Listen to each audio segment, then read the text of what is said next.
Ireland, the last team left standing unbeaten. Don Lennon, your thoughts? Yeah, look, a fabulous, I think, fabulous display by Ireland all around.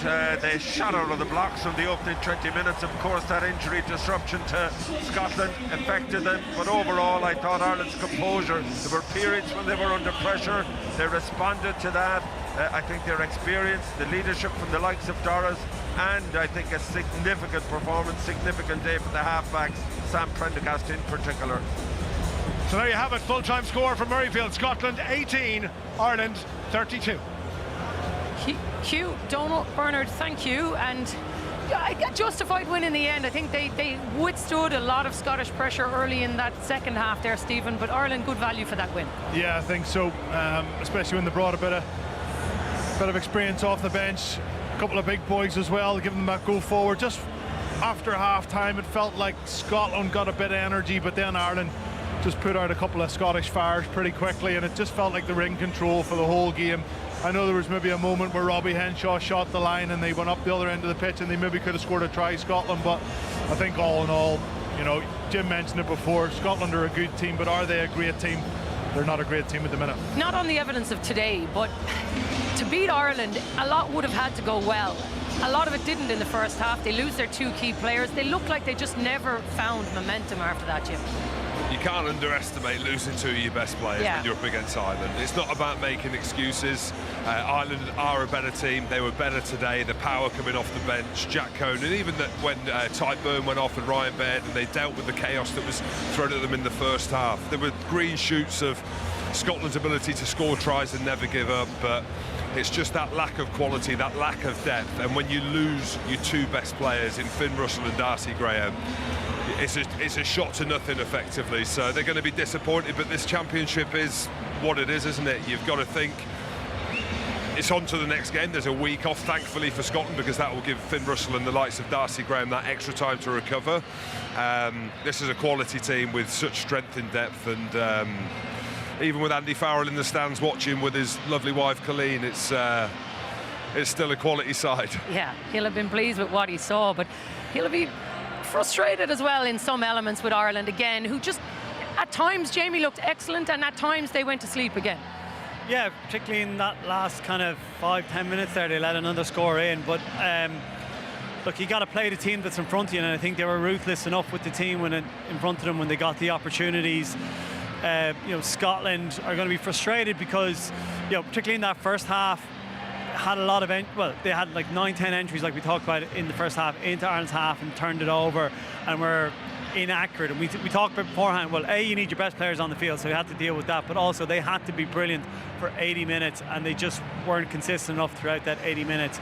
And Ireland did what Ireland do, which is they starve your territory possession and pretty ruthless when get their opportunities. This isn't talking from experience, but people that have played in Grand Slam teams and Six Nations winning teams, the first two games, the momentum, and the fact that Ireland have actually been a bit stuffy for the first couple of games. And you think about, let's say, the game against France, which is the big one that they're obviously wanting to be targeted. They've had 2 games to look at Sam Prendergast. How good was he, by the way? So good. Getting man of the match, putting Jack Crowley at 15, that luxury to be able to allow that to happen as well. The fact that scrum was better today, but the line-out's a big work on for them. Like, this is a quality outfit with just littered with talent. Just on that, is Prendergast, Crowley in the same team something that Ireland could explore? We weren't expecting them to do that. No, we weren't expecting Calvin Nash to come off the pitch. Obviously he was late into the team with Mac Hansen's withdrawal, so maybe they're just thinking of getting, you know, Jack some game time at fullback. He didn't look out of place, come on, took a really good high ball under massive pressure. We know he can play right across the back line. Maybe it's an option, we'll wait and see, but that's brilliant for Simon Easter to be able to throw somebody on like that with a pressurised situation and for it to come together pretty well. Yeah, look, nice performance by them, brilliant performance by Sam Prendergast. He has been named man of the match. Let's hear from him now. Well, Sam, huge congratulations, not just for the performance of Ireland, but the performance of you as well. You've got the medal round your neck, which means you are the Guinness Player of the Match. Try and sum up the emotions and what is only your second Six Nations start. It was an unbelievable game with savage atmosphere. Like, I couldn't really believe it when the national anthems were being sung. Like, I was trying to just kind of focus on the task at hand, but it was pretty special. And like, I thought we started unbelievably in the game. We put so much pressure on. It wasn't perfect, but we just kept piling on moments. And then I thought we did really well in the second half when they got their purple patch to then come back. And I think that shows a good bit of character from us. And like, it wasn't perfect from us, but it was better than last week, and we'll keep trying to get better week on week.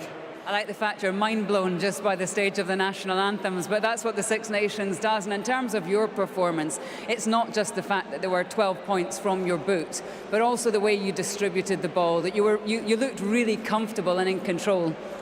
Yeah, I suppose in terms of the distribution, I think if you look across our back line and then the platform we get off our forwards, but some of our backs, like Jamo inside me, you've got the three lads in the centre, Ringer came on, like all the back three, like it makes my job a lot easier, you know. They're all world-class players, so it makes me look a bit better. You're not that bad yourself either. Congratulations, Sam. You are the Guinness Player of the Match. Thanks very much. Appreciate it. Someday for him. First day playing for Ireland outside the country. Player of the game, Guinness Player of the Match. Someday, Jamie. Unbelievable. I was with his folks yesterday at Newbridge College, kind of alumni lunch thing, and I was chatting with him, and you can see the focus. He's a real curator of the game, the student of the game. And I remember his mom saying, Mom, being Irish mom, very nervous about them getting out there, but she says once he gets into his flow, I'm happy, I'm not worried about him. And you saw him today, that boy was in flow today. Yeah, nice performance, 21-year-old, driving Ireland forward, and as you can see, he seems to take it all in his stride. He wears it well in the media, on the pitch, he's doing all the duties, and he is steering Ireland all the way home.